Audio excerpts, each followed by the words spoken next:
Whew. Hope you enjoyed that nice little intro music. Assuming it's even there, kind of front running that, hoping the producer doesn't let us down. Episode 18, trending down. We're back. We're going to say we're back every single episode. Go hit the YouTube, subscribe, like, yada, yada, yada, yada. Anyway, let's hop right in. What's good, my guy? Nothing, man. Just it's a good morning, GM. It's a GM indeed. We're recording this on a Friday, probably going to publish on a Monday, but plenty to chat about with everything that's been going on. Not a ton of action price wise per se. I think we shot up a little bit and then kind of crabbed back down, but the rat is in jail. Finally, man. It feels good too. Oh, it feels amazing. I mean, when that came across the timeline, I was shocked because it happened so fast. Yeah, I didn't expect it. I really didn't think he'd see any jail time. No. I mean, the way it was trending and his little like I guess like apology tour that he was doing, just sitting on Twitter Spaces, going on Good Morning America. We're talking about SBF, FTX, if you like truly are just whatever. Anyway, yeah, he's in jail and you just love to see it. Yeah, the question is for how long though. It's not determined yet, right? And I'm still not convinced it'll be a long time, but it's better than nothing. Yeah, I mean, okay, so he was supposed to testify. So I think how it all went down was that he got subpoenaed to come in and testify, and then he denied it while sitting on like Twitter Spaces, which is just hilarious. And then that's when the arrest warrant went out to extradite him back to the U.S., all this stuff. But then he wasn't able to hop on the Zoom call to testify. So to me, that's like a little sketchy. That is like, does someone not want him under oath answering all the questions? Obviously, there's a ton to break down there of why that could be, but it's weird timing. Yeah, especially with his parents being business law professors. I have a hard time thinking anything is not planned meticulously for what he does. I mean, I have to agree with you. Like, I'm not huge on the conspiracy theory side of things, but there are coincidences that kind of like don't add up here. Someone didn't want him to talk is what it feels like.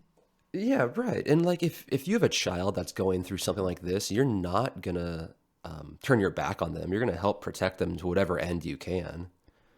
So 100%. yeah, like even his father was there in the Bahamas the day after all this happened when they were spotted talking with authorities about who knows what. So his parents are involved. They're probably pretty good lawyers if they're at the level they are at. Dude, the ties they have are insane here. I mean, he was definitely donating money to political parties. We all know that. But It sounds like he had Gensler, SEC guy, in his back pocket. His family had deep, deep ties. His mom was basically like running a charity type foundation that was supporting political parties like heavily. They go deep. And so, I mean, again, I don't want to speculate too much, but you don't want to see it end up in a situation where we never get to hear from SBF, if you get where I'm going. Well, I mean, I'm okay with that if it ends up with him in like prison for a long time. Like I don't need to hear from him if I I'm just talking have Epstein. Oh yeah.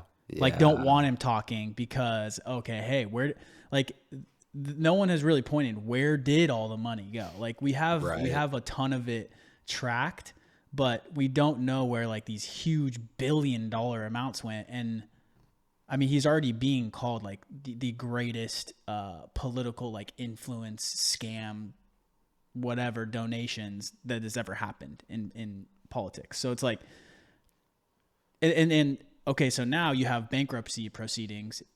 People have to claw that money back. And so you have these people who accepted these donations who probably spent the cash being like, yeah, we don't want to be tied to that, and you ain't getting the money back. That's probably right. That's just a really good point. But aren't all the donations public? So they are already tied to that. 100%. And like when New York filed charges, they came out and said, hey, if he gave you money, we need that money back. Like, you need to send it back. And so, I mean, a lot of these higher up players are just going to be like, nah, we're not going to let that go down like that. So it'll be an interesting like back and forth battle. I know there are some who already gave the money back, but it's going to be few and far in between. I mean, it's going to be played out in court for years. Oh, my biggest, I don't know, moniker maybe is the wrong word, but I knew he was guilty from what we've seen on the on-chain, right, and what's happened. But once he hired, on the topic of Jeffrey Epstein, once he hired Ghislaine Maxwell's lawyer, Yep. at that point I was like, all right, there's no way there's any innocence here. Like that's an omission of guilt, in my opinion. 100%. I mean, yeah. So, okay, he gets arrested. He doesn't testify. The extradition papers are out there. U.S. wants him on U.S. soil to get him in front of, the Senate or whatever to hear what he has to say. Hopefully that happens because I do want to hear him under oath and hear what he has to say and like hear him watch him squirm on camera because he's finally going to be like pressed to the ringer. But right now, bro, he's slated to stay in jail. They denied bail, so I'm sure you saw that. Mm-hmm. Because he's a flight risk, whatever, which is great because normally these guys, it's like, okay, yeah, pay the bail, whatever. I'll chill in my mansion still until everything goes down. He's in Fox Hill in Bahamas, and this ain't no like ride in the park. This isn't Fed, Club Fed. This is a top 5 worst prison in the world. Holy shit. I'm looking at pictures right now. It's called His Majesty's Prison, in case you're wondering. It's so bad. So I started reading about this because it's like, it's intriguing, right? And they basically have cells that are designed for 3 people where there's 6 people in a cell.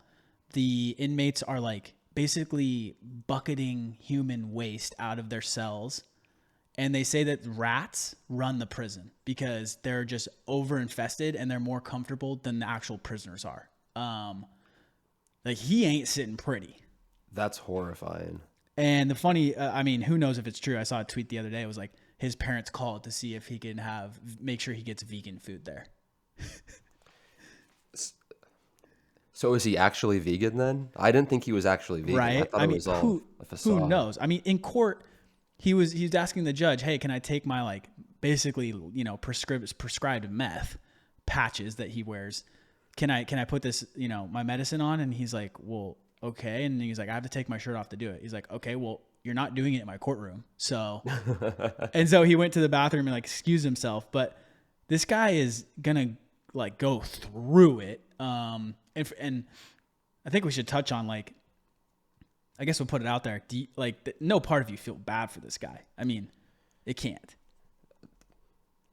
Ooh, I'm a people person, man. And, I'm reading about the conditions here, and I just kind of feel bad for anyone in there because that's not a fair life for someone to live. Like I'm down with the whole like prison and like detained situation, but the situation that these people are living in now is horrible. Like I do feel bad for everyone in that prison based on what I'm reading. I do think there's a bit of just desserts there for SBF and what he's done.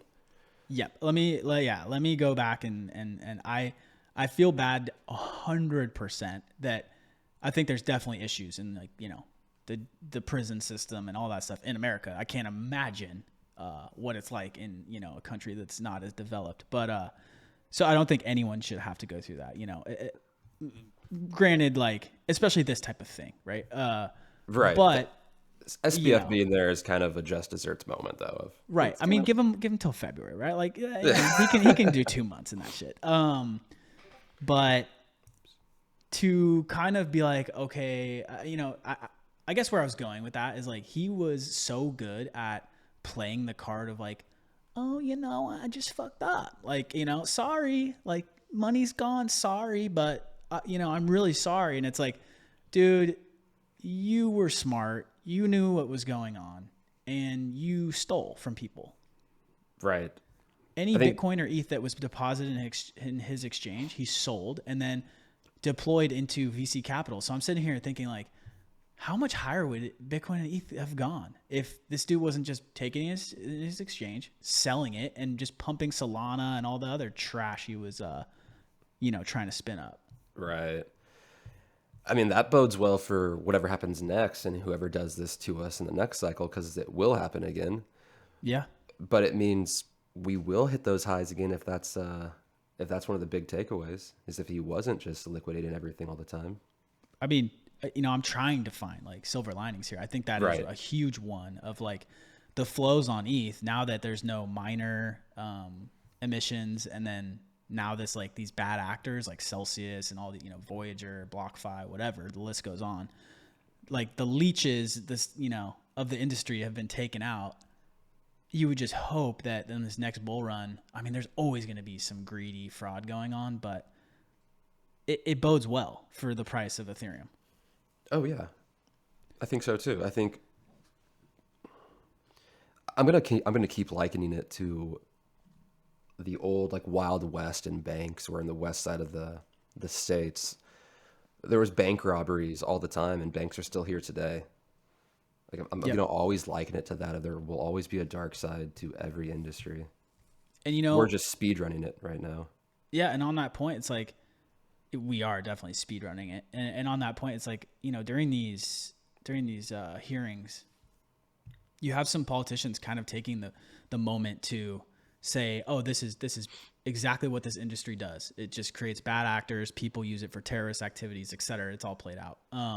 But then you have a flip side who kind of sees the benefits of decentralized currencies and like what the whole space can offer, because there are obviously good things. If we're listening to this podcast, you're probably in that camp as well. But it's good to see that there is pressure on the other side of things saying, hey, this is just the same as fraud in like stock market. Like we've seen it before. It has nothing to do with cryptocurrency itself.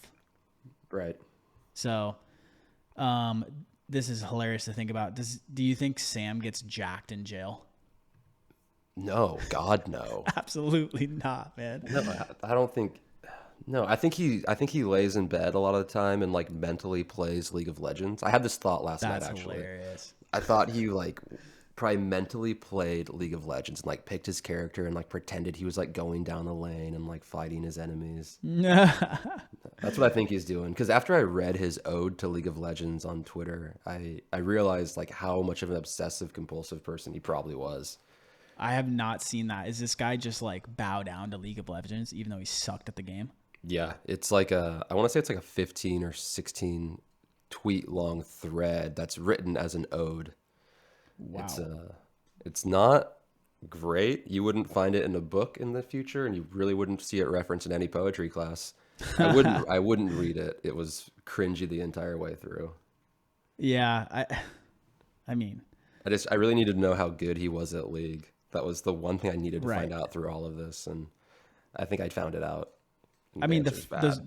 the stories of like these VCs and all these investors going into meetings, and the fact that he was playing League of Legends, playing video games while the pitches were going on, made them more bullish. They were like, "Oh, this guy's a complete turbo nerd. Like, we have to invest. He's the Right. future of this industry." And They now saw that's Mark just, Zuckerberg in him. right. And it's so funny to hear that type of story, especially from these firms that are like their entire reputation is just doing research on people, and they thought that was bullish.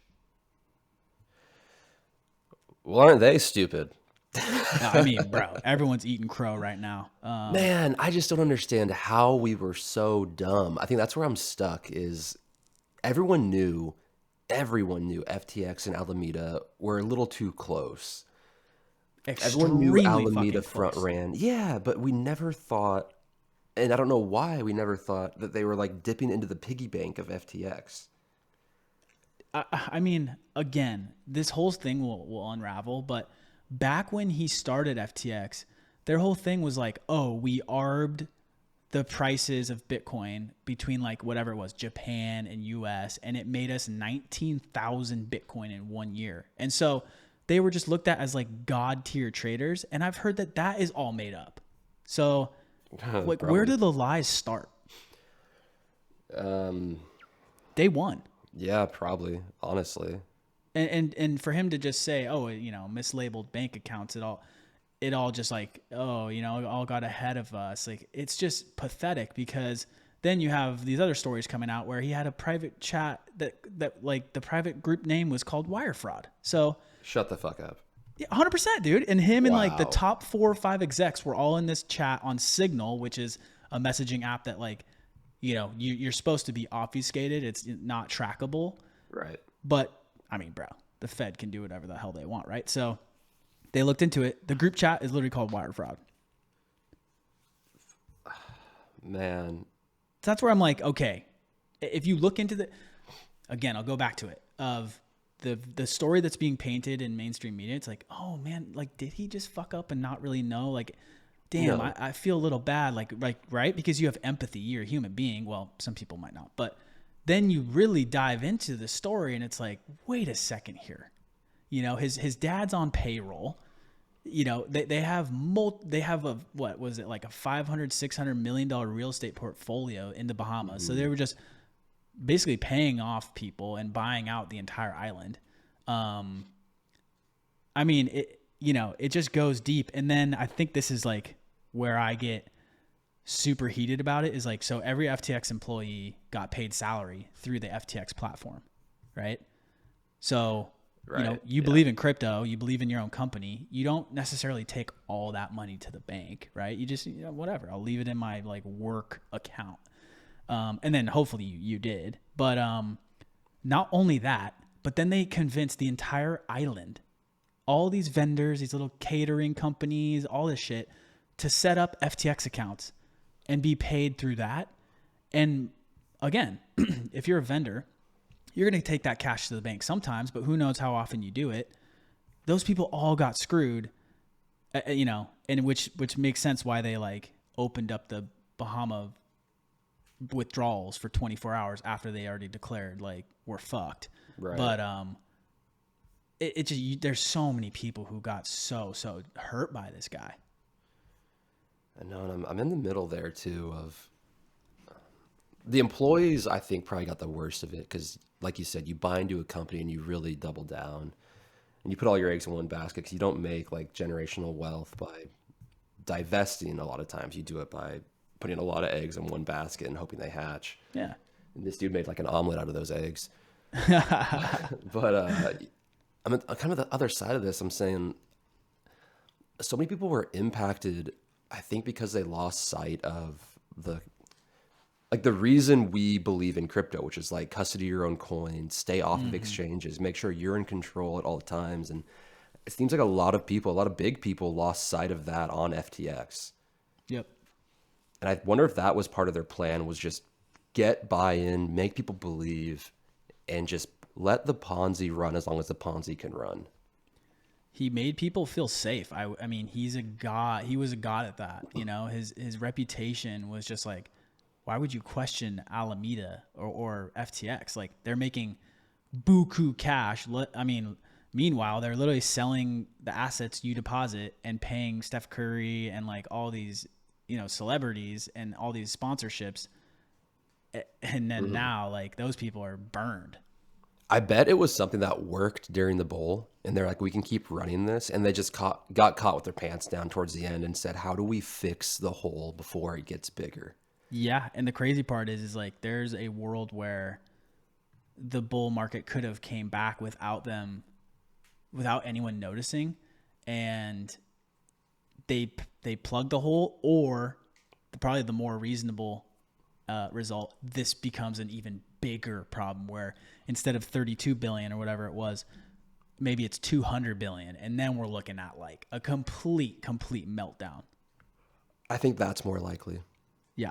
I don't think there was a way for them to plug this hole without a roaring bull coming back. And I don't know what that would have looked like. But even with that, you still had $1 billion some to close at minimum. Right. Seems hard to do. I don't believe in him.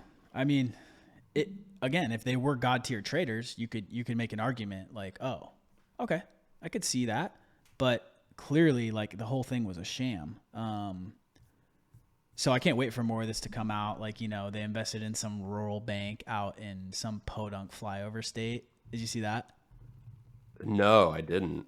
they literally paid 20 over book value for this like little tiny bank.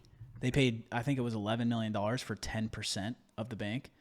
And there's no like conclusion of why or what happened there, but that's going to come out at some point. And it was like, what were they doing there? And if you look up the bank, it's literally like a shed in some flyover state. Oh, this is getting better and better. Oh, every bro, day. it gets so deep. And that's why I'm like, you know, there's a lot that could come out that some people might not want to come out. Are you at the point now where people are asking you what your opinion is on FTX? Like just people you know in just like out in the world. Like my parents have started asking me, Yeah. or like Yeah. my girlfriend's parents are asking me, and I'm like, man, I know way too much. Like I will have the conversation, but in my head I'm like, man, I do not want to talk about this anymore. Yeah, it's kind of funny, right? Because it works that way in bull runs too, where people who are deep in the industry don't necessarily want to talk crypto all the time to people who maybe aren't in the industry, right? But then when it's like going up, everyone wants to talk about Doge this and ETH that, and it's like that's the time when you sell. This is kind of like an opposite of that, where now those same people are like, oh, see, told you it was all a scam. Like, let's talk about FTX because it's crazy. So yeah, I've definitely, there's definitely a lot of combos out there about FTX, and sometimes you engage, sometimes you don't. But I think when it's like they have a wrong, or I wouldn't say wrong, but they have a viewpoint that I'm like, I don't like feeling bad for him, right? I might shed some light on maybe why they shouldn't feel as bad. Again, conditions in prisons, like fuck that. That's super messed up. Shouldn't have to deal with that as a human being. But yeah, like As a person, I have no remorse for him. no, I mean, you're going on an apology tour on Twitter trying to like paint a picture that you're just this naive kid. And that's, I mean, bro, you went to MIT. You have math degrees. Like, don't say it's a mislabeled bank account and that they use QuickBooks for their accounting. I mean, Right. So I'm gonna bring this up, and this is a little too close to home here, but FTX has 300 employees. I worked for a company that had just under 300 and had $1 billion valuation. So what we were doing at that company should have been similar to what FTX was doing. Granted, FTX was much larger than a 1 billion, but there's no fucking way these mistakes would have happened. You had teams of engineers that all have managers and all have architects that are fact checking each other. right. Like this is not possible to do accidentally. You know, No. we had things that were mislabeled. They were mislabeled in like acceptable ways. Like maybe something's called like, fuck, how do I even explain this? Maybe something's called like a glass when it should be called a cup. It's Right. still the same thing.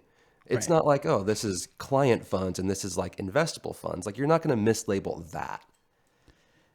Like there's no way that this was just an accidental oopsie daisy. This was maliciously planned from the top down, and it was cut off at some level so no one else knew about it. Yeah. Yep. And then it like calls back to, okay, they raised 420.69 million, which is now looking back a joke, at a $32 billion valuation. That was their latest funding round. The due diligence there should be thick. You should have to, it's basically like a full blown audit. I don't understand how that didn't catch a thing. People literally must have just signed off and said, okay, yeah, it sounds good. So like risk departments right now are just, they're getting hammered, I'm sure, over this. Oh yeah, like I'm saying, there's no way it was the case. It's just lip service. There's Right. no fucking way. We went through audits where we had to screenshot and record and do like the craziest of deep dives to prove to these companies that hey, this is where the things are at. Of course, these users are real. Like the money's real. Like it's all here. Yeah, and here's the safeguards in place, and here's how we do this and that, and here's how we protect against that and the third. There's no way FTX wasn't doing this. Right. Like I don't believe it. I don't believe it either. And so that again just comes back to, I mean, their auditor was the best auditor in the metaverse, right? So it's like this whole thing is just running so deep where people just brush it under the rug and then took everything at face value and believe this guy, like Elizabeth Holmes type scenario. Crazy story. You know what I mean? Where it's like, Yeah. oh, I'm enamored by this dude maybe being the next Steve Jobs. So like, well, okay, cool. Here's the money, you know? I mean, because FTX blew up. Yeah. So, you know, like you have like people knocking on your door. Why aren't we invested in crypto? Like, what the fuck are we doing? We need to ride the wave. So you're going to cut a fat check to what you think looks like the next Apple of the industry, and then see you later. Right. You know, people move too quick. Do you think this happens again? Not to the same degree in the same way, but do you think we are faced with another catastrophic moment in the next 5 years that we will look back at FTX and say, hey, this was not as bad as FTX, but holy shit, this is bad. I mean, I don't even know if it takes that long when you look at what's going on with Binance.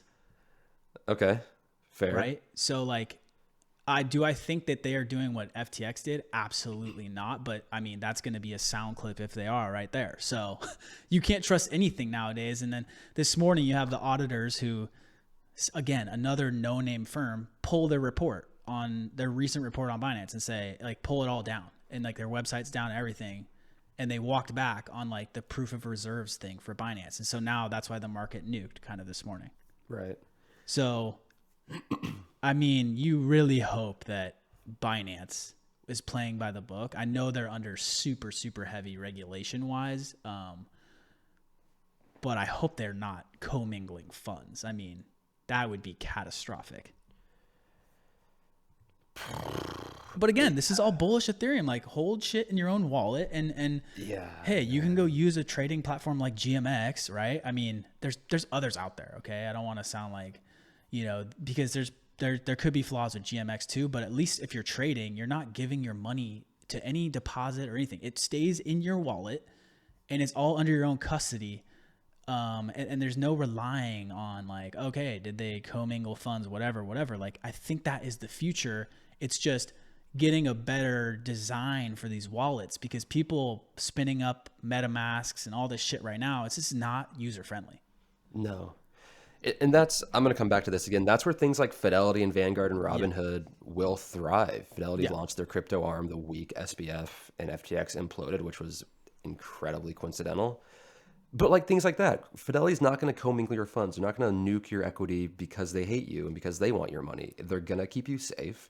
And they're going to back your money up to a certain percent or a certain amount.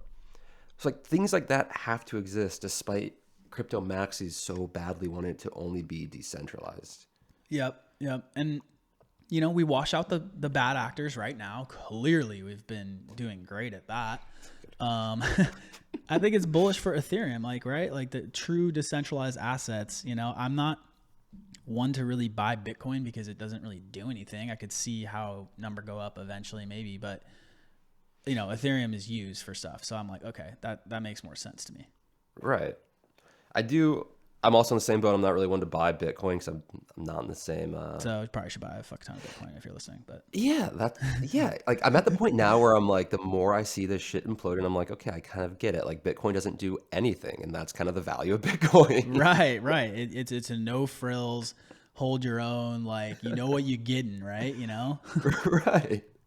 The more I think about that, the more I'm like, maybe I need some Bitcoin. I know. And like, nah, no. It's like that meme where she's like, well, Yeah, no. yeah, I love that. That's me with Bitcoin like once a week. Oh, 100%. And anytime I buy it, I then just trade it for ETH. And so I'm like, okay, maybe I'll just continue to DCA ETH. And again, like when people ask what I'm doing at these levels, I'm for sure buying ETH because the asymmetric side is there. We've gone over this, but Right. if I see ETH at 10 or 15K, that's a 10 to 15X right now. And I'm chill holding ETH, considering I don't think we see triple digits, but if we do, like the downside really isn't that much compared to the upside right now. And that's what you call asymmetrical upside, right? So, anyway, yeah, I mean, SBF, man, he's in jail. I don't know if I know we talked about maybe not getting a full sentence, but I've seen the charges he's being that are filed against him have 115 years attached to it. Yeah, those are heavy charges. I mean, could you imagine this guy in jail for life? No, I can't. Which I mean, is, I would like it, but I can't see it. and I did some reading about like the whole white collar jails and like how people, club fed, right? People Right. say it's a walk in the park. It's not. It's a meme. Like they're in jail with like a majority drug dealers, just people who have under 10 years on their sentence. And it's like people are on their way out, so they're behaving well, but there's no like tennis. I mean, maybe a couple have, benefits, but it's going to be rough for this guy if he does get the max penalty, of course. But then even still in these like foo-foo white collar jails, it's no walk in the park. So dude is in for hurting. So you don't think he'll be playing League of Legends in jail? I don't know, man. Like if he still has that 3 billion stash somewhere, he could maybe just run the whole jail and get a little gaming set up. Honestly, this might be what he needs to finally rank up. Right? He could just, he just spends all his time just gaming. Oh my God. And then, I mean, he needs Adderall medicine every 4 hours too. So like, Is that because he's developed a dependency on it, or I wish I is could that tell some you. sort of? I think a lot of that is probably trying to get him out of that prison. I was reading about the vegan food thing. And I think it was a subtle tactic to know that the Bohemian prison wouldn't give him vegan food and that he needed it. So it's an effort to try to move him prisons. Oh, man, the whole thing, it's just so crazy. Yeah, I mean, I couldn't imagine though, even spending till February in this type of an environment. No, dude, go, do this. On Monday, lock your front door. Don't leave until Friday. You will lose your mind. Exactly. And that's, That's in your house. Right. I mean, perfect example there. So I couldn't imagine. And he's going from living in a penthouse, right? He got taken out of the penthouse to put in this environment. I mean, and especially like, hey, Merry Christmas. This dude thought he was going to be chilling, enjoying the holidays. Like, it normally takes so much time for these guys to end up in jail. And then this one, it was like, oh, all these politicians all of a sudden like, oh, what? Wait, I'm going to look like an idiot here? Oh, lock his ass up. God, man. Like they turned on him real quick. So He really speed ran success. yeah, he which is a little bit admirable. It's hard to do it that fast and that successfully in both directions. Imagine if he just wasn't being a greedy little rat and just played it by the book. I mean, they were printing 8 figures a day in fees. Yeah, that's what I was talking to somebody about on Tuesday, actually, was like, if this was me and I was SBF and things looked like they started getting sketchy, I am leaving. I am simply taking what I've done, taking some equity out and being like, all right, you guys, good luck. I'll watch it play out from the internet. Which is hilarious because like half the upper management left like 3-4 months right before all this went down. Yeah, writing was probably on the wall. I think when Sam left, Sam Albatrucco, whatever the hell his name is. Yeah, Trabuco. Trabuco, that's what it is. Yeah, I think when he left, that's what I always think. I'm like, it's albatross or like tobacco. It's yeah. Some combination of Sam both. Tobacco apparently is basically what I call him. When he left and that large like Twitter, I don't know, whatever you want to call it, goodbye note hit the timeline, that was probably when things started getting real bad. I mean, yeah, and then he was posting pictures from a boat, just being like, "Yeah, later, you're not gonna catch me. I'm in maritime law." Yeah, dude. Anytime I see someone on a boat on the timeline, my first thought is like, "What are you running from?" Yeah, this is not a normal reaction to anything. No. And you had it with, and then I mean, dude, this whole thing, and then you have the.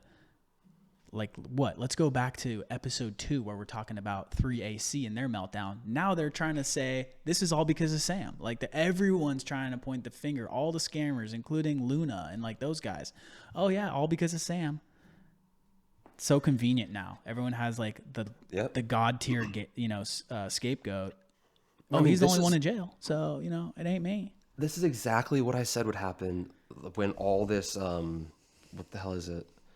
3AC went down. Like they'll just be quiet until the next big thing happens, and they'll slowly come back because it's the most logical thing to do. Yeah, of course they fucking are. Because they're gonna look at it and say, "Look what we did," and had Do Kwon not imploded Luna and had FTX not embezzled everyone's money, we would have been super successful. And there's a bunch of dumbasses that are going to be like, yes, They believe that it. is right. Yeah. Yeah. Take I my mean, money. speaking of that, like what people can be convinced of, you have Kevin O'Leary still going on TV and saying he believes in SBF, who was paid $15 million, by the way, to be an FTX spokesperson. And so he's blaming the whole thing on Binance. So this whole thing is just going to get so messy. He's getting roasted for it, but it just goes to show like what people will do or say for a buck. God, again, dude, so many people that have like attained levels of wealth just piss me off. Like Kevin O'Leary, shut up, do your Shark Tank thing, and just That's be it. happy. Kick it, dude. God, like why like muddy your hands and everything else? Just shut the fuck up, do Shark Tank, be happy. That's it. I mean, you have a great gig. Go kick it with Mark Cuban and just chill. Yeah, him and Mark Cuban probably have the funniest conversations now since Mark Cuban got rugged on Iron Finance on that bank run. And it's funny because Mark kind of went like the Ethereum side of things, right? He dove in, he was messing with DeFi and all this stuff, got rugged, and then he now hates it. But right, naturally. Kevin O'Leary got rugged in a different way, but in a sense, did he? Like he still got the $15 million bag. Yeah, that's not a rug to me. That's him just writing out belief to make, I don't know, maybe he's trying to secure his bag by saying, I don't need to give this back if I fight till the bloody end. I don't know. Yeah, I mean, he's in front of like Senate being like, yeah, no, I blame it all on CZ Binance. So, I mean, God, dude, so many people just need to shut up and just enjoy their life. Seriously, you've made it. Do good things and shut up. Yeah, leave crypto alone. I mean, it's taking a beating right now, and you got to admire the people that are combating like the tough bills and laws that are trying to be passed, trying to shut the whole thing down, and save this place for us, because there is a world where exactly. I can't say anything bad about BitBoy because I'll get sued. Exactly. catch a case real quick with that fool. Man. But yeah, it's again, crypto's a scam again. So we're back to a scam, which is when you buy. We've come full circle, haven't we? We really have. It's always crazy because at the peaks, you're like, oh, yeah, it is new paradigm. This is the next thing. I was early, yada, yada, yada. And then when you're back at the trough, the bottom, it's sitting there. Ooh, is it a scam? Like, shit, it might be. You get fully convinced of the other way. So, I mean, it's all psychological warfare. Yeah. That's exactly what it is. It's all psyops at the end of the day. Yeah. People ask me all the time. They're like, how do you understand what crypto is going to do next? And like with stocks, it's easy. You have this metric and that metric and this, that, and the third. And it's like, yeah, crypto's easy too. You just pay attention to what people are thinking on the timeline. You pretty much do the opposite. That's pretty much all it takes. It's like, I think I maybe tweeted about the other day, but it's like when people who have no idea tell you it's over or undervalued, that's when you sell. And when when you think it's undervalued, it's probably time to buy, right? Because you know the industry. But if you have people who have no clue about crypto saying, oh my God, yeah, I've heard about ETH. Yeah, it's definitely undervalued. It's like, okay, I should probably sell. Like that's the simplest way to break it down. Right. If your dentist is talking about crypto, it's time to sell. It's always the Uber driver for me. The Uber driver. When he's got the app out on the screenshots we're seeing like of people driving Uber and they got the trading app on a different stand where it's showing the price. It's like, ooh, okay, probably time to sell. But I had an Uber driver recently that insisted on talking about only Christmas lights, which was awesome. I mean, sounds like a phenomenal conversation given every other topic people want to talk about these days. Yeah, but for some reason, there's something in my Uber profile that the drivers can see that says, talk to this man. Oh, this yeah. man wants to talk to you. And I don't understand it because I don't. I want you to not talk to me. Well, no. Uber got my email. Yeah. What do you mean? I told them to mark your account like that, fool. It's you? Uber clearly got my email, and the drivers are doing what they're told. So it's all playing out. I had a Merry Christmas. No, take it back. No, it is the worst. I mean, I feel like there's an option you can put to not talk, but even still, that's not a thing. Couldn't No. find it.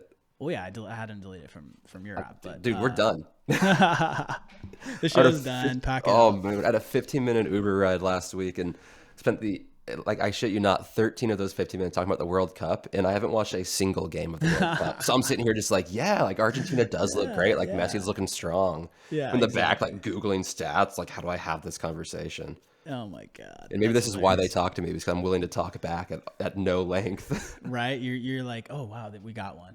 We got one, ladies and gentlemen. We got him. Yeah, Jesus. Okay, so that kind of covers the market's SBF. Meanwhile, NFTs are kind of interesting. I mean, yesterday we had Trump come out with his Yeah, own collection, which is out of nowhere.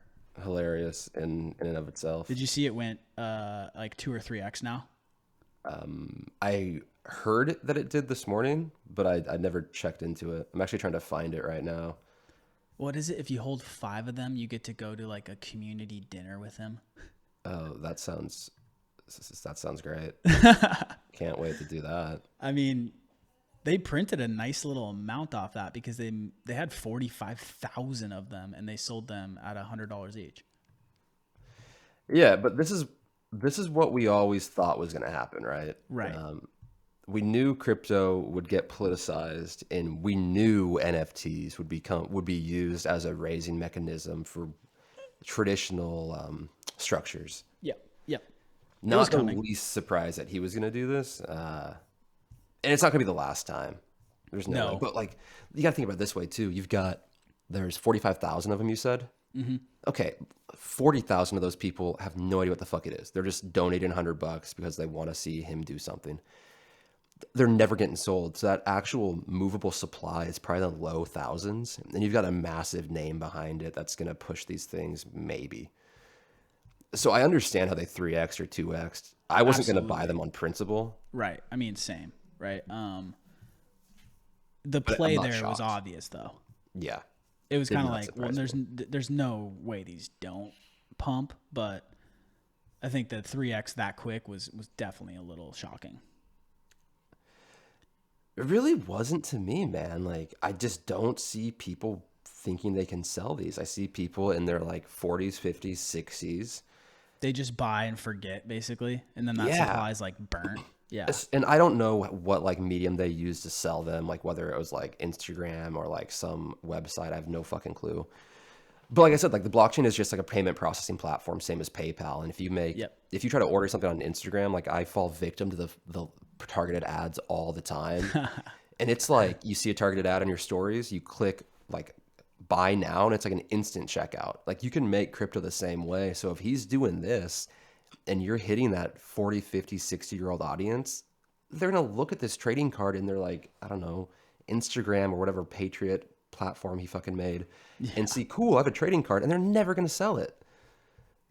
So like you're actually trading a tiny supply in my head. No, that's a good shout right there, because plus you have the aspect of 5 and like going to a dinner or whatever utility it is, but Right. quote unquote utility, right? But Yeah, shout out Ty Lopez. there's fanatics, right? I mean, if you think about his following, 45,000 is a small number. Then you think about the amount that's burnt, and then you think about the people who want to hold 5 for this dinner. So like, I mean, shit, you could see these really mooning, but you know, again, I'm not like gonna play that. Yeah, I'm not buying any of them. I'm not about to be dumped on by Donald Trump. Okay? Exactly. Fuck it. Like I'm avoiding that title. Okay. I'm happy being exit liquidity anywhere else, not here. Could you kiss imagine my adding that ass. to the resume? I would No. much rather give SBF more money for FTX round 2 than that. Yeah, my upside is higher. Right. Exactly. I mean, even Luna Part 2 or whatever mooned for a moment. Right. I mean, that is just a whole nother topic of how people in this industry can just buy into people over and over and over again. But I guess that's kind of just anywhere. Actually, I'm going to dive into these Trump trading cards real quick because I've never get in looked at them till right now. Have you seen these boy. things? I think I've seen a couple of them. Isn't it just a picture of him in like a suit? Yeah, dude, they're fucking terrible. It's like if Yeah. you and I went and took 3 pictures of ourselves and was like, all right, what can we layer on this? And it's like, how about some boxing gloves? How about a cowboy hat? Philadelphia have a number one foam finger. Like this Oh could my not god. be any worse. Like art doesn't matter for NFTs. Like this is proof that art does not matter. It's What true. matters is like supply shock and people believing that it will go up or some sort of usability to it. Because what I'm looking at right now, I would not download as a free picture. Right. I mean that's actually a good point into like what's going on with Blur is that they stripped they're doing like this whole airdrop farming thing, right? But it goes back kind of to what you're saying where they're making these NFTs more just like okay, we knew they were pictures with tokens or tokens with pictures rather, but with all those fees stripped away, now they're trading like that because people are not just holding for, Bored Ape where the floor went from zero point 0.3 ETH up to 100. They're down to take skim profits on like 0.0001 Ethereum on these like trades because now, well, they're farming airdrops, but still like without the fees there, it makes this whole flipping game become way more PvP. Right. And that's, I think, why you see a lot of things that are restricted now on Blur because that kind of mentality slowly drives price down. 100%. And then it goes back to what you're saying where, oh, it just depends on the mechanics of the NFT. Well, now you're just talking about like DeFi protocols and putting in these like, vote escrowed locking systems where you lock up tokens for X amount of time. Like just the dynamics that you add on to kind of have supply sinks. I mean, you're literally now we're just talking about altcoins with pictures. I mean, it just is what it is. Oh, yeah. Kobe nailed it exactly. That's what they are. Like NFTs, when they were just, hey, buy this because it's a cool picture, that was fine. The Right. minute it became this kind of pumponomics of how do we make sure supply goes down here so price goes up, you're in DeFi. You've made it Exactly. into DeFi land. You just have a small supply coin and you said, hey, each coin has a picture on it. So hopefully, shout out all the NFT centric guys. You're getting a great lesson in DeFi soon here. Yeah, without the liquidations. And I think it started honestly back in like when they were doing those DAO games where you would buy like a bunch of mutant cats and then stake them and like that type of shit. But Yeah. it's gonna get more obfuscated where you're not staking this things. But either way, we know where it's going. Oh, it's definitely gonna get more obfuscated. It'll be fun. Oh, it'll be fun, and they're definitely when the liquidity comes back, it's gonna be So that's the insane. interesting part for me is NFTs in the wake of all of this. I wasn't really sure if they would survive, how far they'd fall. But they've done like shockingly well. In all things considered, Yeah, you still have apes at 65 ETH, Azukis are sitting at 11, mutants are at 13, 14. And this is in the wake of this entire year of 3AC, Luna, FTX, like people thinking Ethereum's going down to zero. And you've still got people out here being like, I've got 1,000 Ethereum worth of apes in my back pocket. Like, should I keep holding these? It's just kind of wild. You have oh, new it is. things launching that are raising, I don't know how much they're raising, but they're doing volume in the thousands of ETH per day still. Yeah, yeah. So the the concept of NFTs still is standing tall. And I'm a little bit more emboldened by that. I mean, this is their first major test, and they've definitely come to the plate. I mean, if you measure your portfolio in ETH terms, you are doing okay and probably better than most coins if you were just holding altcoins, Right. right? Most coins are down 90, 95%, whatever. I mean, shit, if you were solely in Bored Apes, like you're only down like 30% in ETH terms. Right. And that's where most of the NFT people value their portfolio. If you're in this game for the long run, that kind of is the way to do it. But I get cash is king right now, so it makes sense to do USD as well. But still, they've held up decently well. Yeah, and I think we'll see a lot more people coming into NFTs. Like Scottie Pippen's doing a drop in 3-4 days apparently, and it's another thing that you're kind of asking like, why? What's the point? But again, more exposure. More exposure, but also like, if you go to the toy store and buy a toy, you could ask like, why did they make this toy? They wanted to sell a toy, so like he wants to sell an NFT. I don't see it changing. I see it getting more popular. I see more people getting on board. seeing Nike push their artifact NFT through their socials, like on Mm-hmm. Instagram and Twitter, is kind of wild also, and kind of seeing that come to life. Yep. I mean, the membership NFTs too, like that, like there's just so many avenues for what NFTs can represent. And so I don't think that's been tapped like in the slightest. Right now we're in this like PFP phase, right? Like it's a cool profile picture, but like there's definitely a next tier to all this. I don't know if I'd say next tier, but definitely an adjacent tier. I can't Adjacent, see yeah. PFPs going anywhere unless the No, landscape of crypto changes or Twitter gets deleted, which, well, it's super relatable, right? So whatever right. metaverse or whatever ends up happening, everyone has an avatar, and so that's usually with a Yeah. profile picture. So like I feel like social media would almost have to go away because there's a world where people start using these PFPs in That's a good point. normie socials, which it kind of got there at the end of last cycle, but didn't stick. It was like kind of the top signal, to be honest. But then, Yeah. LinkedIn profile pictures changing. right. And so you could see a world where next cycle, that is like a normal thing. And then maybe there's one thing past it that, kind of is the tell of the top. But I mean, I I think if believe that. I saw PFPs all over LinkedIn, I think I'd be like, we're probably nearing a top because that meant NFTs went crazy for Yeah. next cycle. For next Right. cycle. Yeah, actually, I agree. I don't think Twitter going away would be a death knell. You've still got everything else. You have Telegram, Discord, Right. Instagram. I You mean, have your any iPhone platform. contact photo. Right. Like it would have to be an EMP on the world. There's no more Right. technology. So we're here to stay. We're here to stay. Yeah, and we'll keep covering on Trending Down every couple weeks or whenever the schedule is. One of the interesting things that I've seen is that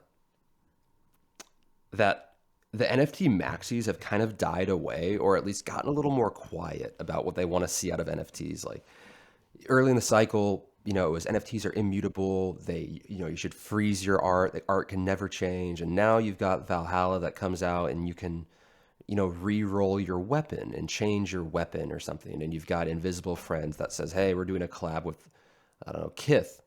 So you can now like put on Kith clothing onto your invisible friend. So becoming more mutable with their branding in a way to say, hey, we have an audience, we have a demographic you can then kind of market to. We'll make your clothing digital assets onto our avatars that are used by so many thousands of people. And that mutability is opening the avenue to so many different opportunities now. Mm-hmm. And I don't know how I feel about it. Mutability in the sense of being able to change things and customize it is great, but in the sense of collectability is also a bit odd. Yep.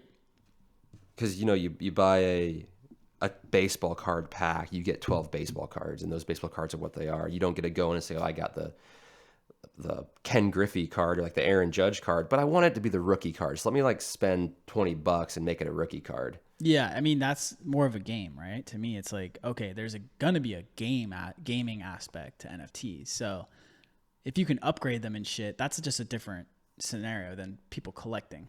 Right. Ether Orcs does a really good job of that, where you actually go and like play through their dungeon and like upgrade your weapons and changes your entire NFT to be something different as it gets stronger, which is neat. But same time, you got to ask yourself, like, will that thing catch on? Will those kind of concepts catch on? Or are we trending towards membership, towards accessibility, Yeah, usability, and there's probably a world where identity? they all have their own little mini cycles Yeah. and catch waves of adoption here and there. We're here for all of it, at least. Hey, I'm definitely here for all that. But let's do some Twitter topics before we wrap this thing up. What do you think? Send it. Okay, this one is about Blur, but let's just talk about Blur real quick. Like people are losing 10 to 20 ETH per day farming this airdrop that that's coming. Do you think? I mean, that's got to be profitable in the end, right? Like there's got to be, or are they going to get waxed? Waxed. Yeah, I mean, you have Machi out here losing 20 ETH a day on There's no farming, way. Stupidity. Like, right? if you're losing, what is that, $12,000 to $24,000 a day, and you're expecting an airdrop to pump that, you are expecting that airdrop to be massive, but also do well in a market that it might not do well in. Right. Everything Blur's done so far is kind of said, we will incentivize you to use our platform. And when that incentive goes away, we don't know what the platform will look like. So, Yeah. I mean, like, we've talked about it in the past where we're like, could be bullish on the coin, but definitely not off the bat. You want to buy the airdrop blood if you're going to yeah, buy the coin at all. You need to see tokenomics. right. So, losing 10, 20 ETH a day, moronic. I'm bidding collections to get the third airdrop. The first and second airdrops were good. I don't know. I say good. I don't know what the hell it means. Like, is a Hmm. mythical thing good? Does it have 4 tokens in it, or does it have like 400? Yeah, Like, what's the exactly. value of those? I have No, I no have idea. no clue. I mean, with all the wash trading that's going on, that and it's like rampant right now. Again, I don't understand how they can give bigger airdrops to that because then it's just again that is going to devalue the whole thing. So Right. I agree with you that like dude's going to get absolutely fleeced when this thing comes out. He normally does anyway, so it And is what it here's is. my issue with it too is airdrop one was like, we have a huge airdrop coming. Airdrop two was, this is the biggest airdrop, bigger than airdrop one. And now Yeah, airdrop three is like, this is our final and largest airdrop. And it's like, okay, you have lied to me twice now, and you've right. devalued me in both directions. And again, the first airdrop was a surprise thing. No one could game it. That should be the biggest one. Exactly. Now that people know the rules, they always game it. So they're doing wash trading, they're doing all these things to pump volume, which looks good for Blur as a platform. But then the token distribution is just going to get dumped to fuck because you have all these bots doing automated trading. Like it's not natural. Whereas again, the first airdrop was completely natural. It was based on trading, and they looked back. You didn't even know they were going to look back. Right. So, granted, that was my biggest airdrop. So of course I'm going to say that. So yeah, I'm playing the Blur airdrops, but I'm playing them in a way where what I'm doing now is profitable, and the airdrop is just bonus. If you're doing it any other way, I think you're doing it wrong. Yeah, yeah. I agree. I agree. Um, okay, next question here. Let's see what do we got going. Um, Should we do these like pardon your interruption? You get 30 seconds in each one. I know, right? Well, shit. I mean, that's the next form of content that we were talking about. We got some good feedback on that. Of some people were advocating that. By the way, if I didn't reply to your DM that and then just it's not nothing personal, but anyway, poker or blackjack? Oh God, poker. Yeah, I agree.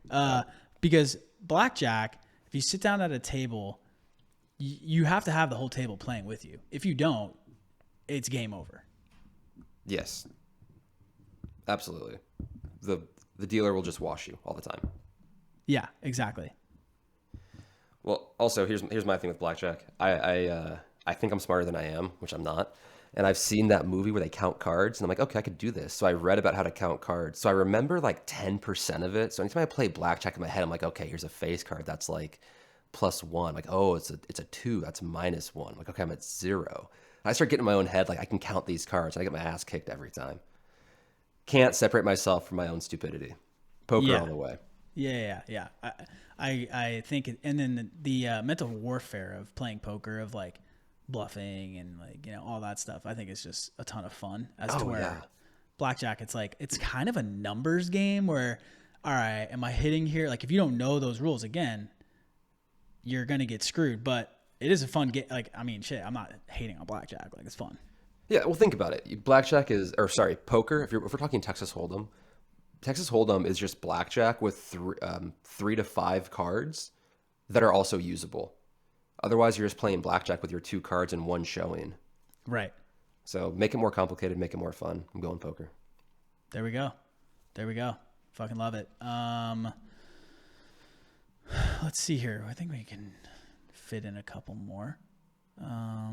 Dude, run them down. Oh, I'm running them down. I got a Let's timer see. open. Okay, shit. Some of these are gnarly, but like, what's your background and your life story? Put up the 30-second timer for this. Oh, okay. Okay, what areas are you researching on? How are the projects doing? I'm not researching anything right now. I kind of know where I'm sitting. I know what I'm looking at, which is I like your fees narrative. I still believe in that. I'm Yep. not really paying attention to a lot of new coins. I'm kind of looking at existing coins, like Atom. I kind of think Atom is going to be cool long term for what they're building, their next iteration. I'm still Ethereum maxi, but mostly I'm working on my own shit and kind of keeping my head down for the time being. Yeah, yeah, I agree. I think the fee narrative is catching on. I think people custodying their own coins, people trading on platforms that are fully decentralized. I mean, GMX can't claim that because the team fully is like operating it, but they're all anonymous, and that's kind of the whole point. Because if they weren't, they would definitely be under regulatory pressure. But when it, maybe one day they will be fully decentralized. You would hope. That'll be cool, and I think those platforms definitely take off. Where it's like Uniswap, right? Like anyone can spin up a token, anyone can trade. Now a lot of it's been scams, but you can't shut it down. And so I'm bullish on that type of stuff. I think, again, we've talked about it. There's some wallets that I've been trying to look into of projects out there kind of innovating the wallet space. I don't know. I don't think they're in stealth right now. They don't really have a name, but whenever it goes live, I'll let you guys know. But there's one where it basically matches 2FA with your assets as well. There's like a form of custody in there, but I don't think it's done through a trust game. I think it's like maybe they have the 2FA platform, that they kind of run, which then like activates the wallet. But that could be a cool design. Anyway, I think people working on new ways to make holding crypto feel safer is super bullish for everyone. But that space specifically, if someone nails that, it's ideal. Oh yeah, that's game over. Yeah. Well, game beginning, I guess. Better way to put that. Yep, exactly. So that'll be fun. But as far as what's coming up, yeah, I mean, layer 2, which is to me the same thing as Ethereum, Arbitrum, there's a ton of innovation happening there. Anything, I mean, this isn't a question, but or Twitter topic, but been seeing some teasers from the guy on the timeline. Is there anything we can expect? Yeah, you're the guy. Yeah. I don't know. No teasers. No. They got some really cool concepts that I'm excited to deploy. I'm not ready to really dive into what's happening because I feel like once I say it in one place, it'll kind of leak to other places. It's kind of a multifaceted approach, though, where it'll be some things we've seen in the past, some stuff we've never seen before, and some really good reasons why I and some other people around me think it'll do well. Mm-hmm. But like outside of that, the art will always stand on its own. That's kind of the goal of NFTs in my head. Is if you've got an NFT like a Bored Ape at the end of the day is still pretty cool. If Yuga Labs dissolved itself because of like, I don't know, World War II happened in their backyard, the ape is still cool. So I've got I've got a strong focus on the art, and it was kind of fun to let that teaser come out in the trending down video, and I'm actually shocked how many people couldn't find it. Yeah. I mean, it was funny that video, the producer, which is hilarious that we're going to refer to the producer as always that, but the numbers on that video shot up when you were like, can you find it? Yeah. Which is great. Yeah, that was kind of neat to see because it showed me that people are actually looking for this. They're not just like hitting like and, moving on with their day, hoping they're in some sort of like secret snapshot because no one still knows like the method I'm using to snapshot, which has been awesome because I'll make a comment on it on Twitter and I'll have someone go through and they'll engage with the past like 200 tweets through some sort of like automated system. And like people just don't seem to realize that by the time I've said I'm doing something, it's already done. Right. So I'm making it purposefully difficult for you to game this so I can select true supporters of the Bender platform or of me through the last 2.5, whatever it's been years here. And like there will be a time when those people that think they can game the system and like engagement farm their way to access, like we'll hit the timeline, but like right now it's all about getting access to people that feel like they've been disenfranchised because they don't have a platform, and finding ways to kind of incentivize that route. So it's been good. Yeah, I think that's a great way to go about it, right? And that's how a true community gets built, and that's been kind of the crux of a lot of NFT projects. It's like like we've talked about time and time again, creating these synthetic communities via like, acting like you're doing something that is randomized when it's not is never going to work out. And so that's a cool way to do it. Yeah, like applications. Applications were bullshit from the beginning. Everyone knew it. Exactly. And now guess what? There's no They're applications. gone. Yeah, because they were stupid. And you got Frank D. Gods out here being like, I knew applications were going to change the game. Like, no, you didn't. You didn't know that. Like, come on, you bro. got lucky for 2 months and they're gone. Yeah. What changed the game were allow lists because they've been here for over a year. Like, they have longevity. Applications were fucking stupid. Yeah. And like, I'm never doing applications 'cause I saw right through the bullshit.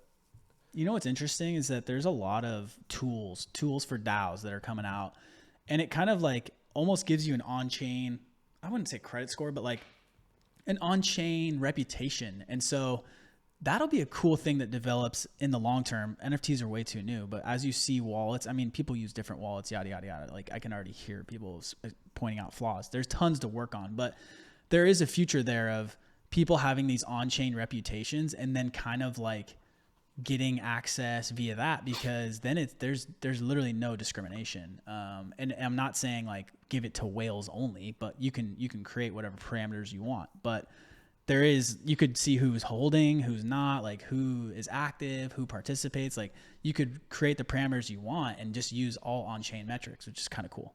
Yeah. And I don't like the idea of like whales. Like I think a lot of people have come to me in the past for NFT stuff and been like, how do I get whales to buy in? And it's like, you don't get whales to buy in. You make whales out of your believers. You find the guy that's bought 100 of these things out of the gate at the mint, and you just drive immense value to where that person is the whale on Twitter that people are asking, how do I get this person to buy in? Like right. I've always seen people go about this in the wrong way. Right. But maybe that's just my idealist thinking instead of opportunistic, which I think a lot of other people have been. Kind of playing that route, right? Yeah. Yeah, I agree. No, it's a good look, and stoked to see it play out. So, I think we go forward from here. We got the holidays ahead of us, and it's always kind of a slow time in crypto, but maybe we try and pump out another episode around the holidays and see if there's any action out there. Oh, yeah. I'm already wearing a Santa hat, so I can put 2 on for the next episode. I mean, I'll put 3 on. God, you're always doing better. This will be a shorter one, but like the whole thing was SBF, how crazy it is. And we went in pretty detail there. If you guys want to know more or whatever, like, again, hit us up on Twitter. Like, we're always open for suggestions, and we'll dive into topics, and whatever you guys want to hear, we're down to accommodate. So, if you made it this far, appreciate you guys sticking around. Again, hopefully we got the intro music in on this finally, which has been in the works for months. Hopefully you like the rebranded sort of look and everything like that. But feedback is always welcome. So, and I think before we go, I got maybe some guests lined up for us. Going forward. So yeah, I'll talk to you about that. But absolutely, that could be some nice content. So anyway, maybe we can like hear people's success stories, and how, especially in this bear market, like what they did in the last bear market to make it successful now. Besides, I'd love to know if more people want guests or if they want more of us. I'd love to know that demographic. Let us know. I've got a couple that are like, I would like to see some guests sprinkled in, and then like the majority you guys. But either way, let us know. And then what kind of guests? Do you just want community people, or do you want people who are like founded projects? So, that's all I got. But thanks for tuning in. You got any parting words for us? No, nothing. Perfect. No. And happy holidays again. Like I loved your recommendation where I don't think it's too late, but adopt a family for Christmas. It's a great thing to do for the holidays, or just donate a little money. We're all out here trying to get by. But again, appreciate you guys for listening. We'll catch you on the next one. See you later, guys. Peace.